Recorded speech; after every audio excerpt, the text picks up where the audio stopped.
What's happening, my fellow geeks and geekettes? Welcome to a brand new episode of Chris's Custom Collectibles, and today we are going to be pimping out the Rubies Boba Fett blaster. I ordered this thing from South Australia. It took 2 weeks to get here.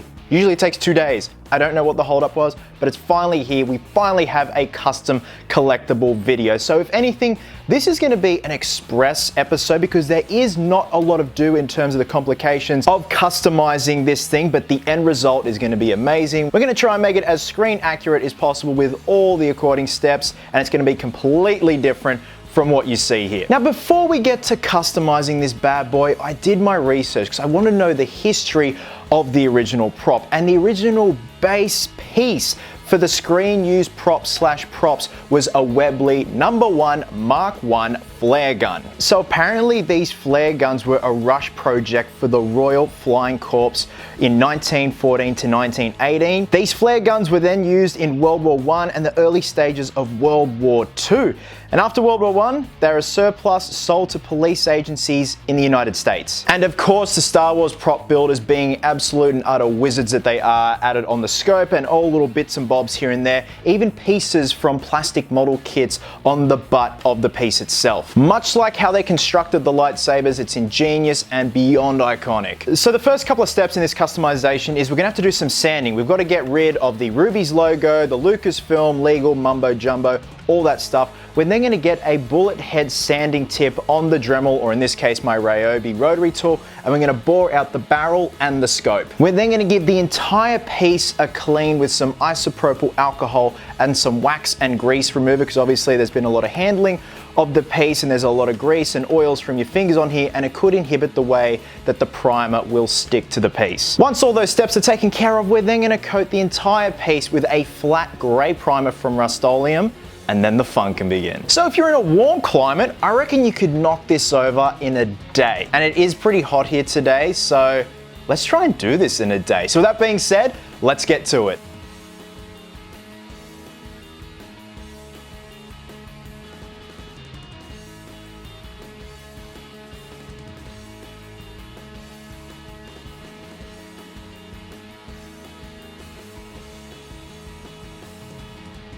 Now, to make this build a bit more fancier and a bit more extra special, I'm actually going to go in with a heavy duty builder's bog from Sellies, and we're going to bog up all the screw holes here with the exception of the butt of the gun there. So we've got 1, 2, 3, 4, 5, and the last one, 6 at the tip of the gun itself. There is no real spot on mixing ratio with this stuff. As long as you add the hardener, it can be a little bit or a lot. If you do add a lot, you are gonna limit your working time, especially in today's case where it is quite sunny and quite warm today. So we're only gonna need a little bit, and I am probably gonna have a little bit of excess poking up through, because then I'll just go back in with the different grits of sandpaper, sand them all back, and then we can move on to dremeling out the barrel and the scope.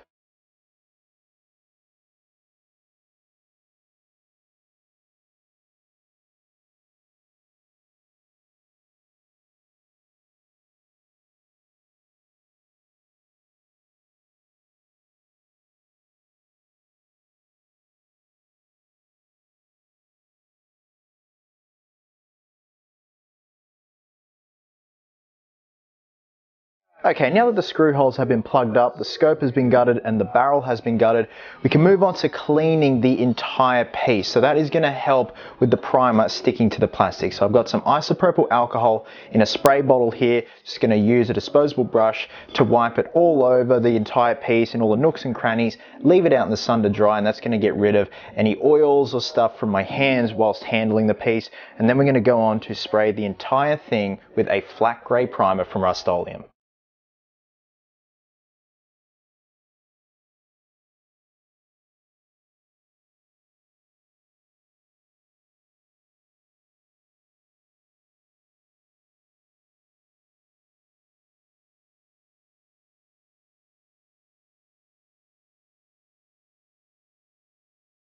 Okay, now that we've given the primer enough time to fully dry all over the blaster, it's time to go in for our base coat. For that, we're going to be using a flat black, also from Rust-Oleum. Now, this will probably take a bit longer to dry, twice, maybe even 3 times longer than the primer. The primer is fast acting, and don't get me wrong, so is the flat black, but for it to fully cure, you really should leave it for a good couple of hours before we get to work.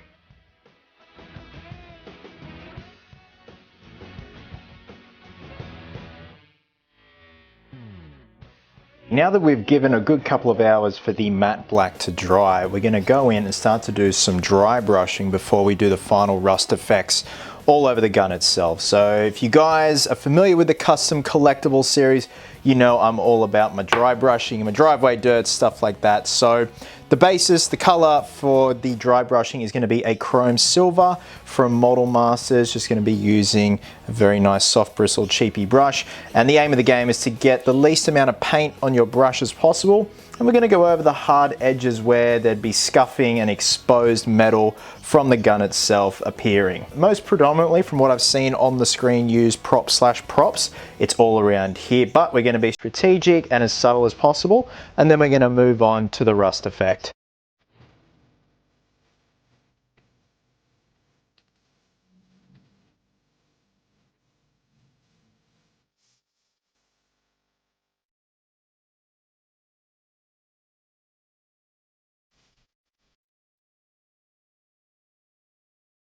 Alrighty, so pretty much one of the final steps in this customization, Geeks and Geekettes, is the rust effect all over the gun itself. This is a very heavily weathered, distressed and rusted prop that we see in the films, and also in real life. When you look at the screen use props and replicas, there's a lot of rust going along the barrel here, as well as the butt of the gun and all throughout the middle section of the prop. So there's nothing really fancy about this process. We're just going to be using a burnt sienna student acrylic that is pretty much on par with how rust appears, and we're just going to get pretty much like the dry brushing method. We're going to get as little as possible on the brush and go throughout all the crevices. Some areas we will build up more than others, just until we reach that happy medium. Even around the barrel, I'm going to be doing some rust effects on the scope, and there is some subtle rusting going on the flat part of the butt here, especially right here in between these two pieces here. Then once that's done, I'm going to seal it up with a matte sealer and we're going to call it a day. Like I said, this is an express episode and it's definitely something you guys can do in a whole day. It is pretty easy depending on where you are in the world. Like I said, if you are in a warmer climate, this paint and the primer is going to dry a lot quicker. So with that being said, let's get to it.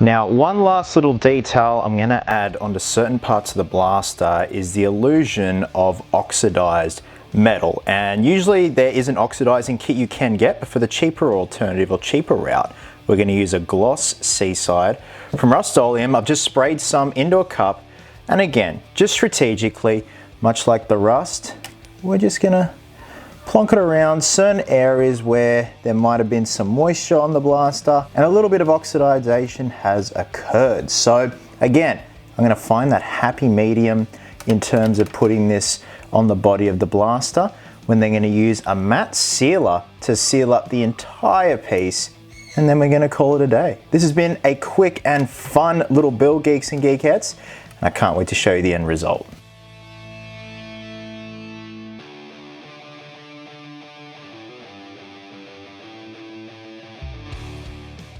So if you're wondering what I'm going to be using for a base to prop the blaster up, this is an old soldering armature slash support system that I got from Bunnings years ago, and it's rusted away and quite frankly it just doesn't move properly anymore. So what I did is I took all the other pieces apart except this piece here and the stand itself, drilled a hole in it and got a old Allen key, slotted it in, drilled a tiny little hole under the blaster here, and it just slots in like so.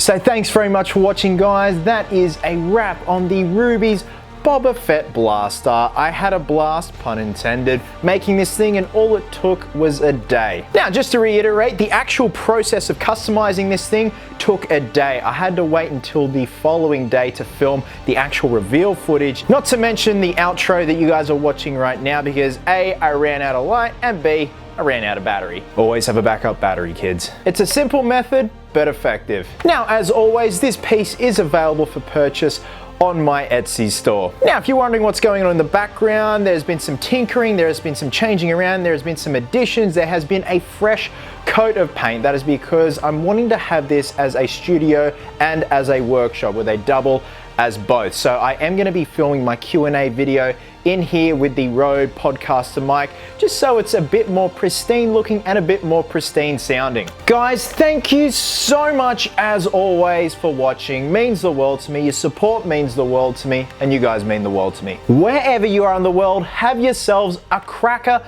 of a day. I hope you're well, hope you're happy, be merry, be silly, and until next time, geeks, please always remember, cosplayers do it best.